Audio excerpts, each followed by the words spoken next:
ഏറ്റുമാനൂരിൽ അമ്മയുടെയും മക്കളുടെയും ആത്മഹത്യയിൽ പ്രതി നോബി ലൂക്കോസിന്റെ ജാമ്യാപേക്ഷ തള്ളി. ഏറ്റുമാനൂർ മജിസ്ട്രേറ്റ് കോടതിയാണ് ഹർജി തള്ളിയത്. നോബിയെ പോലീസ് കസ്റ്റഡിയിൽ വിട്ടു. സനോജ് സുരേന്ദ്രൻ വിവരങ്ങളുമായി ചേരുന്നുണ്ട്. സനോജ, പ്രതിയുടെ ജാമ്യാപേക്ഷ കോടതി തള്ളിയിരിക്കുന്നു. മറ്റു വിവരങ്ങൾ. ജാമ്യാപേക്ഷയിന്മേലുള്ള വാദം പൂർത്തിയായത്. ഇതിനുശേഷം വിധി പറയാൻ വേണ്ടി ഇന്ന് മാറ്റിവെക്കുകയായിരുന്നു. ഈ കേസിൽ ഇന്നാണ് ഏറ്റുമാനൂർ മജിസ്ട്രേറ്റ് കോടതി വിധി പ്രസ്താവിച്ചത്.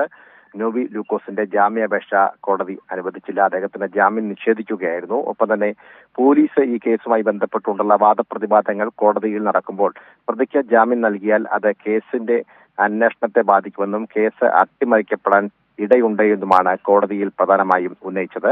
പോലീസിന്റെ വാദം കോടതി അംഗീകരിച്ചുകൊണ്ടാണ് ഈ നോബി ലൂക്കോസിന്റെ ജാമ്യം റദ്ദാക്കുവാൻ വേണ്ടിയുള്ള ഒരു ഉത്തരവ് കോടതിയുടെ ഭാഗത്തു നിന്നും ഉണ്ടായത്. മാത്രമല്ല, കസ്റ്റഡിയിൽ പ്രതിയെ വിശദമായി ചോദ്യം ചെയ്യാൻ കസ്റ്റഡിയിൽ വേണമെന്നുള്ളതായിരുന്നു പോലീസിന്റെ ആവശ്യം. ഇതുമായി ബന്ധപ്പെട്ടുകൊണ്ട് ഏറ്റുമാനൂർ പോലീസ് വിശദമായ അന്വേഷണം നടന്നു വരികയാണ്. ബന്ധുക്കൾ ഉൾപ്പെടെയുള്ള ആളുകളുടെ മൊഴിയെടുത്തിട്ടുണ്ട്, മാതാപിതാക്കളുടെ മൊഴിയെടുത്തിട്ടുണ്ട്, അയൽവാസികളുടെ മൊഴിയെടുത്തിട്ടുണ്ട്. ഇനിയും ഈ നോബി ലൂക്കോസിനെ കസ്റ്റഡിയിൽ വാങ്ങി പ്രത്യേകിച്ച് മൊബൈലുമായി ബന്ധപ്പെട്ടുകൊണ്ടുള്ള ശാസ്ത്രീയ പരിശോധനകൾ പൂർത്തിയാക്കേണ്ടതായിട്ടുണ്ട്.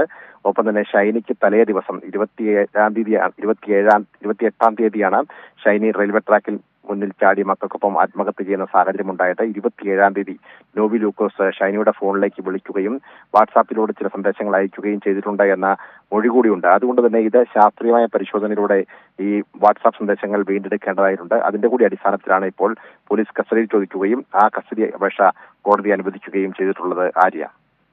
ശരി, സനോജ് സുരേന്ദ്രനാണ് വിവരങ്ങൾ നൽകിയത്.